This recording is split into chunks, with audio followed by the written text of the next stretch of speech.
Hai guys, kembali lagi dengan Anime Mind. Yang kali ini kita akan membahas kelanjutan One Piece. Pada chapter sebelumnya, yaitu chapter 1043, kita dikejutkan dengan gambar di akhir panel, di mana Luffy yang meleleh dan terlihat senyum menyeringai, sehingga membuat para animer sangat penasaran.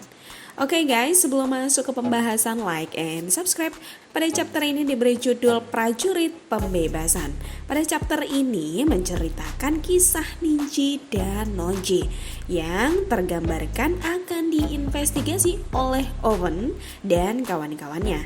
Terlihat juga mereka sudah siap membawa senjata andalan mereka untuk menyiksa Ninji dan Nonji. Jika mereka berdua tidak mau untuk membuka mulutnya guys. Pada awal panel kita diperlihatkan sosok Gajah Zunisa yang masih mendengar dentuman drum yang semakin kencang. Lalu Luffy pun berkata, "Apa yang terjadi? Aku mengapa? Bagaimana terjadi? Bagaimana aku bisa bangun jika aku kalah?" Tiba-tiba aku merasa sangat senang. Saat Luffy berbicara, kita diperlihatkan bahwa keluar kilat hitam dari tubuh Luffy. Zunisa bersama dengan kapal pemerintah dunia di laut dekat Wano Kuni. Momonosuke melihat ke atap Onigashima dengan reaksi gemetar. Momonosuke pun berkata, "Joy boy, maksudmu Luffy?" Lalu Yamato pun merespon perkataan Momonosuke. Apakah itu yang dikatakan Zunisa? Lalu panel berpindah ke aula kesenangan Menara Otakiri. Kita melihat bahwa wanita yang Sanji selamatkan dari Queen sedang merawat Sanji. Sementara itu Sanji sendiri tiba-tiba terbangun dan kaget karena ia merasakan sesuatu. Sanji kaget sambil melihat ke atas. Ternyata hal ini bukan hanya terjadi pada Sanji saja guys, melainkan terjadi pada Kid, kakek Yogoro, dan Marco si Pinik yang juga merasakan hal yang sama.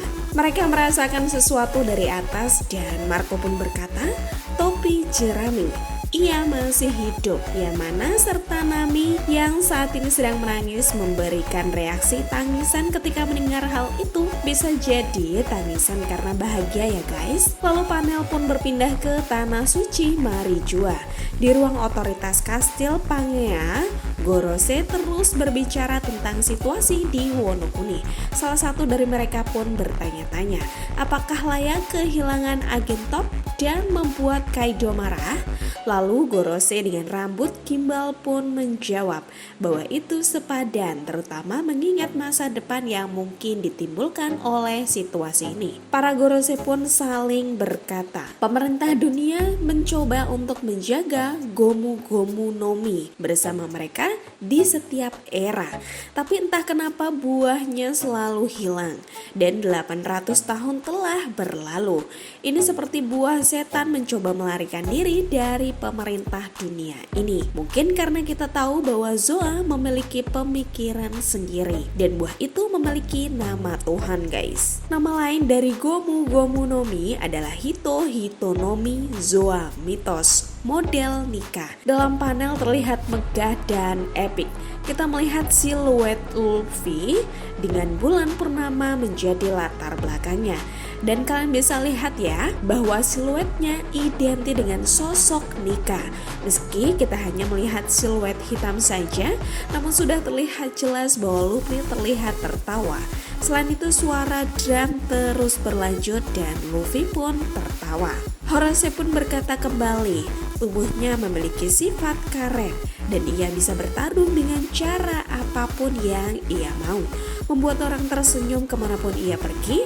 Ia adalah prajurit pembebasan atau juga disebut Nika Dewa Matahari. Dan kebebasan dikatakan bahwa itu adalah kekuatan paling konyol di dunia. Lalu panel pun berpindah ke aula harta karun lantai 2 kastil Onigashima.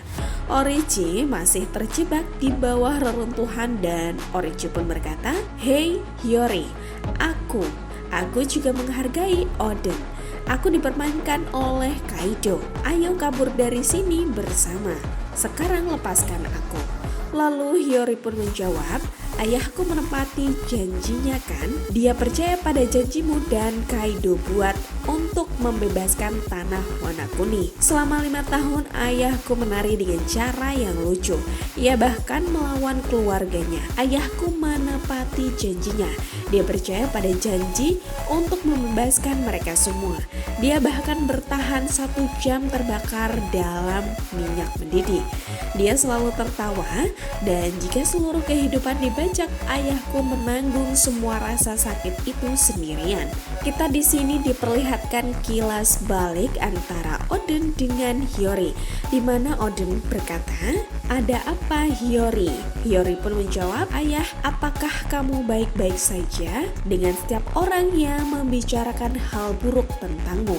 Dan Oden pun menjawab, "Iya, aku baik-baik saja dengan itu. Mengapa kamu bertanya itu? Karena aku punya kalian di sisiku." Lalu Hiyori pun menjawab kembali, "Benarkah? Kalau begitu mari kita tetap bersama-sama selamanya." Lalu panel pun kembali ke masa saat ini. Horichi pun menjawab, "Oden adalah samurai yang hebat sebagai shogun. Aku akan menghormati ayahmu." Hiyori pun mendengar hal itu, ia hanya diam saja guys. Kemudian ia melepas topengnya dan berteriak sambil menangis. Hiyori pun berkata, "Namaku Kozuki Hiyori. Diamlah kau pria kurang ajar. Bahkan saat perutku kosong dan memakai kain rusak, aku hidup dengan bangga dengan namaku.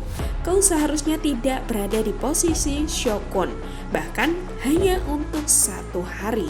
Kau adalah orang bodoh yang menyedihkan, dan sering bertambahnya kebodohanmu. Begitu juga nyawa tak berdosa binasa dengan sia-sia." Setelah mendengar ocehan Hiyori, Orochi terlihat takut dan berkata, "Kau tidak akan melakukan apapun padaku kan? Balas dendam tidak terlalu populer saat ini. Dan bahkan jika kamu membunuhku, kamu tidak memiliki kesempatan untuk mengalahkan Kaido." Dan tiba-tiba versi kecil dari Kazen, bom milik Kanjuro, kembali ke tempat Orochi. Dan Kyuubi berada Kazenbo, Kanjuro pun berkata Orochi sama, ia pun sontak. Orochi cukup kaget melihat ini. Kazenbo Kanjuro pun berkata kembali, "Aku Fai memimpin." Lalu Orochi pun bertanya sambil kebingungan, "Kanjuro, kau kembali pada waktu yang tepat. Ini mengembalikan keadaan. Bakar wanita itu sampai dia mati. Sungguh sebuah tangis komedi sia-sia. Kozuki, pernahkah kamu melihatnya? Ini adalah keberuntungan dari yang terkuat." Namun yang terjadi adalah Kazenbo Kanjuro mengabaikan kata-kata Orochi guys. Dan bukannya pergi ke Hiyori, Kazenbo memilih Kanjuro dan malah membakar habis Kurozumi Orochi. Dan Hiyori pun menatapnya dengan air mata di matanya. Hiyori berkata, "Fajar akan datang di sini." Orochi sempat meminta tolong pada Hiyori, namun Hiyori hanya diam saja guys. Dan panel pun berpindah ke atap Onigashima. Di sana kita melihat lagi siluet Luffy dengan bulan purnama yang menjadi latar belakang Luffy. Dan ia pun berkata, "Aku merasa bisa melakukan apa yang aku mau. Detak jantungku terdengar sangat menyenangkan. Ini adalah puncak tertinggiku. Ini adalah Gear 5." Lalu panel pun berpindah ke lantai pertunjukan. Ledakan besar tingkat tinggi datang dari atas. Banyak kilat hitam menembus atap dan Kaido mulai jatuh dan pingsan dengan busa di mulutnya. Dan tiba-tiba Kaido melihat ke atap dengan tatapan yang khawatir. Dan ia pun berkata, "Ada apa di atas atap?" Lalu dalam panel selanjutnya kita melihat bahwa atap mulai pecah dan lengan Luffy muncul dari lubang. Lengannya terlihat besar dan meraih tubuh Kaido dalam bentuk naga tanpa kesulitan guys. Semua orang melihat pemandangan itu pun langsung terkaget-kaget. Lalu Luffy menarik Kaido ke atas, sementara Kaido sendiri memberikan reaksi kaget. Luffy kemudian meningkatkan massa ototnya dan mulai memutar tubuh Kaido dengan liar dan masih dengan ekspresi yang sama. Kaido merasa kaget dan tidak percaya atas apa yang ia alami saat ini guys. Luffy kemudian membanting Kaido bolak-balik di tanah sampai kemudian Luffy melepaskannya. Lalu Kaido bangun dengan kondisi pusing dengan benjolan di kepalanya dan bintang-bintang kecil keluar dari kepalanya guys. Kartun banget ya. Sementara itu Luffy tidak bisa berhenti tertawa. Luffy pun masih terus tertawa. Lalu Kaido yang mendengar itu merespon dan berkata, "Topi jerami, kamu masih hidup, terima kasih." Kaido pun langsung mengeluarkan teknik bolo bread-nya dan Luffy yang telah kembali ke bentuk semula terbaring di tanah sambil tertawa tanpa henti. Tetapi ketika ia melihat bolo bread dari Kaido, ia pun berteriak kaget dan Luffy pun meraih tanah dengan tangannya dan merentangkannya guys, sehingga menyebabkan tanah berubah menjadi karet. Bolo bread menyentuh tanah, tapi karena sekarang menjadi karet itu tidak hancur dan menahan serangan. Luffy berubah kembali ke bentuk berototnya dan menarik sebidang tanah, menyebabkan nafas bolo bread memantul kembali kepada Kaido dan terjadi ledakan besar guys. Akhirnya kita melihat seluruh tubuh Luffy dengan jelas dan ada perbedaan penampilan Luffy di sini ya. Kemejanya sekarang berwarna putih, bukan berwarna hitam. Rambutnya terlihat seperti api dan ia memiliki kera uap. Uap di lehernya dan di bawah ketiak. Uap ini mirip seperti Luffy dalam mode Jetford Bowman. Alisnya sekarang melengkung mirip dengan Sanji dan pupil matanya juga telah berubah. Luffy pun tertawa tanpa henti. Saat Kaido berdiri dan Gear 5 secara resmi disajikan. Sementara itu Kaido pun berkata, "Aku minta maaf atas apa yang terjadi. Aku bodoh. Aku tidak ingin menang seperti itu Luffy." Seperti itu. Luffy pun menatap Kaido dengan tekad dan senyum di wajahnya dan Luffy pun menjawab, "Jangan sebut itu. Ayo akhiri ini," dan chapter 1044 pun berakhir. Itulah review One Piece chapter 1044 versi Anime Mind. Terima kasih buat kalian yang menyimak video ini hingga habis. Sampai jumpa di video selanjutnya.